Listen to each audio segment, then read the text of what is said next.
कहानी का शीर्षक है लालची बहू। शंभू निवास आज फूलों की खुशबू और रंगीन रोशनी से जगमगा रहा था। खुशी से दौरी होती सुमन जी कभी मेहमानों को देखती तो कभी बारात के निकलने की तैयारी देखती।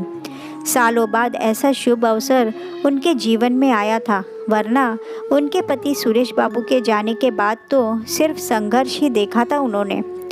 दोनों बेटों की राजकुमार सा सस्ता देख आंखें खुशी से बार बार छलक उठ रही थी।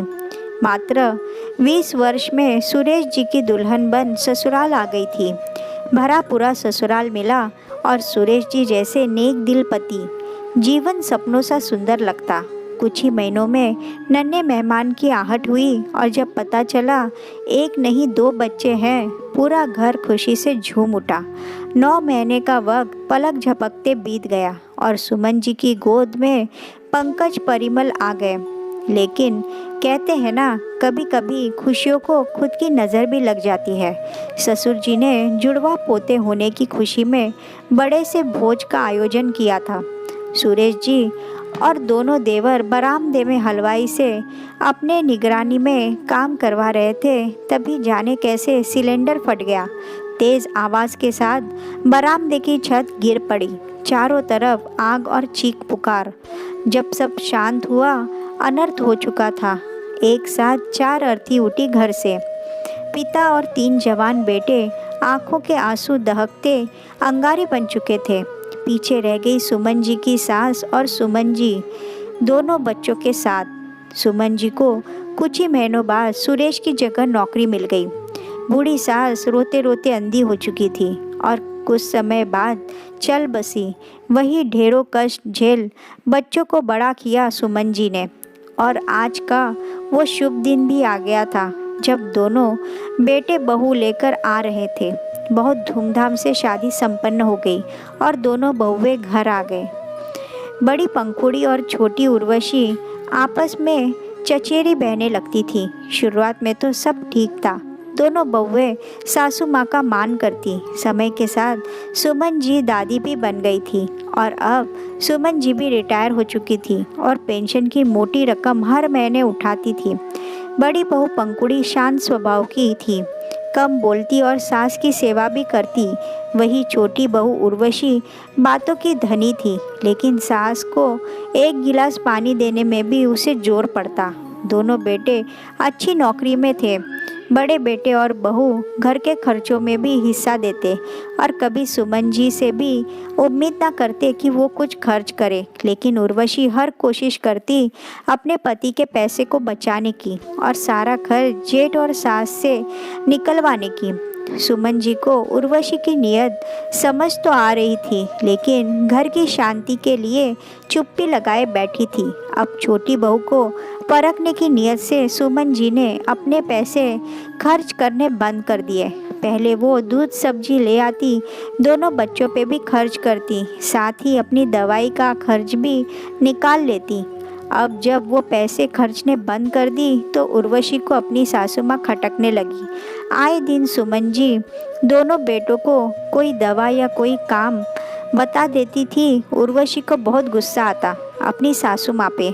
जब सुमन जी पैसे खर्च करती तब उर्वशी सारा दिन माँ जी की रट लगाई रहती, लेकिन पैसे आने बंद होते ही उसने नज़रें फेरने शुरू कर दी। वही बड़ी बहू पंखुड़ी के व्यवहार में कोई अंतर नहीं आया था। जैसे वो पहले थी वैसे अब भी थी।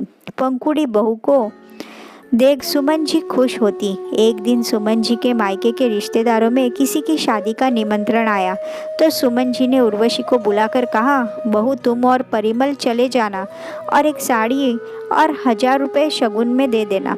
सुमन जी का इतना कहना था कि पहले से चिड़ी उर्वशी नाराज़ हो उठी। वाह माँ जी, रिश्तेदार आपके और रिश्तेदारी निभाए हम दोनों पति पत्नी, ऐसा क्यों बोल रही हो बहू? क्या वो लोग तुम दोनों के कुछ नहीं लगते? मैं तो ठीक से जानती भी नहीं उन्हें माँ जी।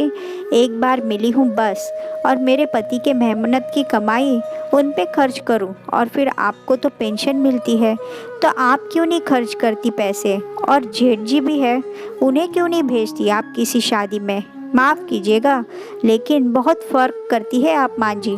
बस करो बहू, मैं कोई फ़र्क नहीं करती। शायद तुम्हें पता नहीं, लेकिन पंकज को भी मैं दूसरे रिश्तेदारी में इतना ही शगुन ले भेज रही हूँ। लेकिन पंखुड़ी ने तो कोई सवाल नहीं किया मुझसे।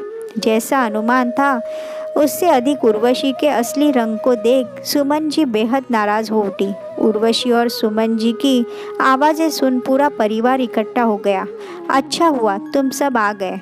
तो अब जब छोटी बहू के मन में खोट आ ही गई है तो आज इसी समय मैं बंटवारा भी कर रही हूँ। एक भाई ऊपर के हिस्से में और एक नीचे के हिस्से में रहेगा।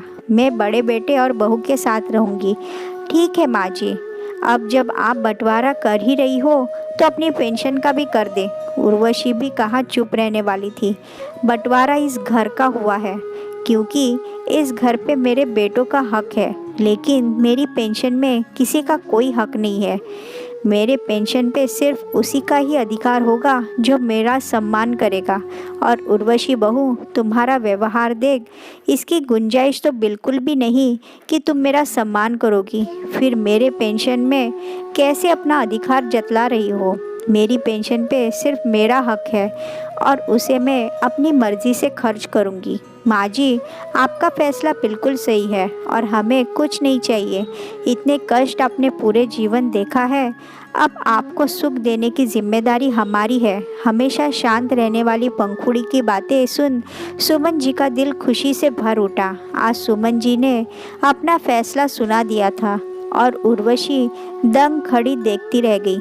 थोड़ी समझदारी से काम ले सुमन जी ने अपनी हीरे जैसी बड़ी बहू को पहचान लिया था और वही लालच में अंधी उर्वशी पछताती रह गई।